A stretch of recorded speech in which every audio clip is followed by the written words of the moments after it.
cikin awa 72 ba, kuma baka loda kati ka biya rancen ba, duk kuɗin da muka samu akan layin za a caji layin a biya rancen malam.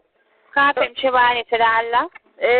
Na gane, na yadda ko ban sa kati ba za ku caji wanda kuka gani a ciki ku cire ko?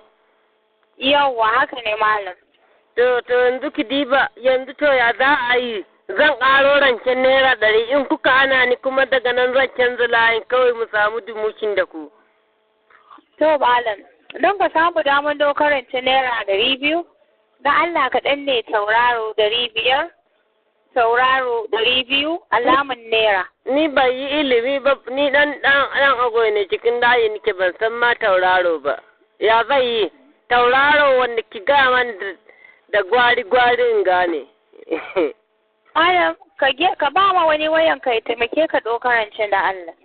Kin gane ko yanda ake rance kawai shine na iya ni in ki sata man layi kawai in ƙara in yi rancen naira 100 in kuma kin iya kawai in duba in sai gulo da ATM. Za ka iya yin rancen ka malam, kana bukatar yin rancen ka yi rance da Allah. Daga wace jihar ne kana kiran mu? Ina jihar Kaduna. A cakaran hukumar da Allah a Kaduna? Wajen Rijana. Wajen gida da Allah? Wajen Rijana baki jina ne? Yalle ne wayo. Malam da Allah wannan rijiyanan naka da kake fada tana a giwa ne so ba ne ko kubau?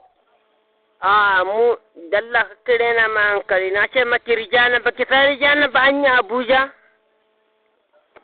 Birnin Gwari kenan?